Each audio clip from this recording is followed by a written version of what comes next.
Hello everyone, and welcome to today's presentation.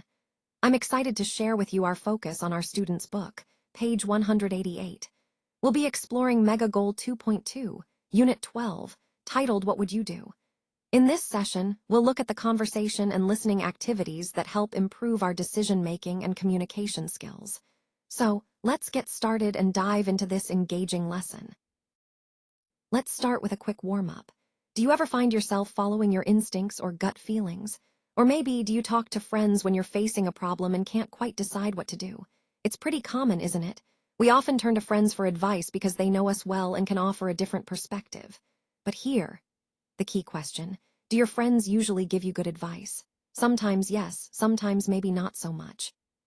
That's actually what we'll be exploring today, how to recognize good advice and how to make the most of the support we get from others. This sets the stage for understanding how we can better navigate our decisions with a little help from our friends. Today, I want to draw your attention to this photo and ask, what do you think the boy in the picture is doing? If you look closely, you'll notice he's involved in taking clothing from a store. This activity is what we refer to as stealing. It's important to understand that stealing is a serious action that can have significant consequences. In this context, we're starting with a warm-up to get us thinking about different behaviors and their implications. As we go through the presentation, keep in mind that our overall theme is about understanding right and wrong and how our choices affect ourselves and others. So, when you see images like this, ask yourself, what is happening here and why is it important for us to recognize these actions? This will help us build a better understanding of ethical behavior and decision-making. Let's take a closer look at this slide. Here, we have a conversation between two friends, Khaled and Majid, which involves the sensitive topic of stealing. Khaled is reaching out to his friend Majid to ask for advice, and this sparks an important discussion. What are they really talking about? Well, they're discussing a situation that involves theft, and Khaled is seeking guidance. This highlights how people might grapple with moral or ethical dilemmas when faced with wrongdoing. Now, who are Khaled and Majid? They are two individuals close enough to share personal concerns. And how many persons are involved in this conversation? Just these two friends. Connecting this to our overall theme, this scenario underscores the importance of understanding social interactions and moral decision-making. It also shows us how conversations about sensitive topics can reveal underlying values and conflicts. So, as we move forward, keep in mind how dialogue can serve as a window into human behavior, especially when it touches on ethical issues like stealing. So, are they coworkers? That's a good question. It's important to consider whether these two are just colleagues or if they share a friendship outside of work. Sometimes, people we work with can also become friends, but other times, their relationship stays strictly professional. Now, are they friends or coworkers? This is something we need to think about carefully. The context can tell us a lot about their relationship and what it might mean for the situation depicted here. The boy in the image is Khaled's coworker. That's a key detail because it indicates a professional connection between them. But what about the relationship between Khaled and the boy who is stealing clothes? Is it just a work relationship, or is there more to it? Understanding this relationship helps us grasp the bigger picture of the story or the message we're trying to convey. So, as we analyze this slide, keep in mind how relationships, whether professional or personal, can influence the actions and decisions of the individuals involved. This ties into the overall theme of understanding human behavior in different contexts. Majid, who says rotten? Well, sometimes we hear that word thrown around to describe things that are no longer useful, valuable, or even safe. But it's important to understand what rotten really means in different contexts.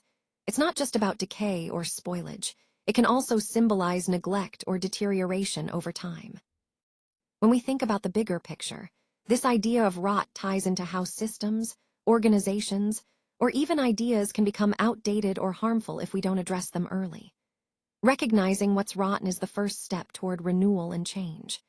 So, this slide challenges us to look critically at what we might dismiss as useless and consider whether there's potential for revival or if it's truly beyond saving. Khaled, who says that he's not capable of surprising us, I wouldn't put it past him. Sometimes we underestimate what someone can do until they actually do it. It's important to keep an open mind and recognize that assumptions can be dangerous. This ties into our overall theme of staying vigilant and not jumping to conclusions. We need to be prepared for unexpected moves and realize that people's actions can sometimes defy our expectations. So, let's stay cautious and keep an eye on the bigger picture. Majid, who says, blow the whistle on. Well, that's a really important question. It's about understanding who has the authority or the responsibility to report issues or misconduct. Often, it's individuals within an organization who notice something wrong and they decide to speak up. But it's also about creating a culture where whistleblowing is encouraged and protected. Because, as we've discussed earlier, transparency and accountability are key to maintaining trust and integrity. So, when we ask, who says, we're really prompting ourselves to think about the roles and responsibilities of everyone involved. And importantly, the importance of having systems in place to support those who do choose to blow the whistle. It's about fostering an environment where speaking out is not just accepted, but supported. Majid, who says, call. Well, this slide really challenges us to think about the assumptions we make regarding communication. It's not just about the act of calling someone, but about understanding who is actually responsible for initiating that call. Sometimes, we might assume that someone should reach out first, but in reality, it could be anyone. It's a reminder that effective communication often depends on who takes the first step. This ties into our overall theme of proactive engagement and the importance of clarity in our interactions. So, the key takeaway here is to recognize that calling isn't just a simple action. It's a conscious decision that reflects our willingness to connect and move things forward. Let's take a moment to read and understand these words and their meanings. As we go through them, I want you to think about how they connect to the core ideas we've been discussing. These key terms are not just vocabulary, they're the building blocks for a deeper understanding of the topic. By grasping these concepts thoroughly, you'll be better equipped to see how they influence the bigger picture. Remember, understanding these words helps us communicate more effectively and makes our overall message much clearer. So, let's dive in and explore each of these words carefully. So, in this situation, someone Majid works with is shoplifting, and he's faced with a tough decision. He's unsure whether he should tell the manager or stay silent. This kind of dilemma really highlights the importance of integrity and ethical decision-making in the workplace. Majid thinks he should tell the manager, and that decision reflects a commitment to doing what's right, even if it's uncomfortable.